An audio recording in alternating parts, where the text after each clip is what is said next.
la différence entre le spiritualisme et le spiritisme.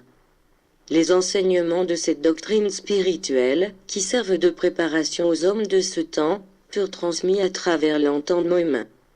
Mais ces manifestations ne doivent pas être confondues avec les pratiques spirites. Les esprits de lumière, qui se communiquèrent à l'esprit humain, ne prirent pas possession de la chair, comme c'est le cas dans le spiritisme. C'est dans la conscience, le cœur et l'esprit que le monde spirituel exerça son influence. Et la personne qui recevait les messages devait être dans un état de véritable élévation spirituelle. En fait, contrairement au spiritisme, il ne s'agit pas de possession mais de communication. La possession spirite est l'état de transe dans lequel un esprit plus ou moins lumineux s'impose sur l'esprit du possédé, et la possession domine complètement. Dans la communication spirituelle, c'est le sujet qui se met, grâce à son détachement matériel, en condition de percevoir les vibrations du monde spirituel de lumière. Comprenez la différence. Dans un cas, l'esprit se laisse posséder par n'importe quelle créature invisible, dans l'autre, l'esprit s'élevé, par ses mérites et vertus, peut traduire en langage humain des concepts d'une dimension supérieure. À l'instant de pénétrer en extase spirituelle, les sens supérieurs s'éveillent. Alors jaillit l'intuition, brille l'inspiration. L'esprit presse et palpe le distant, le lointain et même le futur.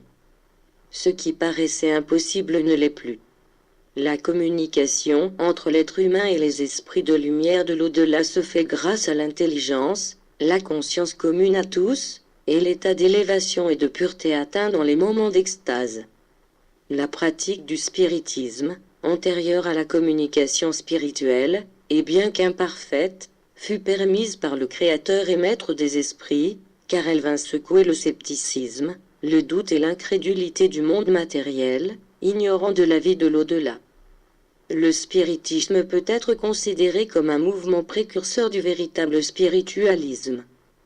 Il eut le mérite quand il fut traité avec sérieux et respect, de dissiper les doutes qui existaient sur la survie de l'esprit dans l'au-delà.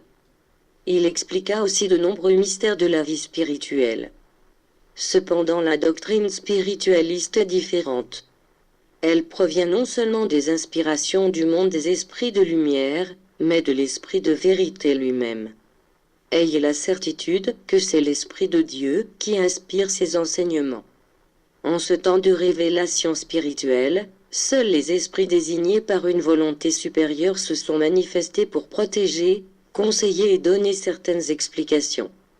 Les esprits peu évolués n'ont pas été autorisés à intervenir comme instructeurs ou conducteurs de cette doctrine.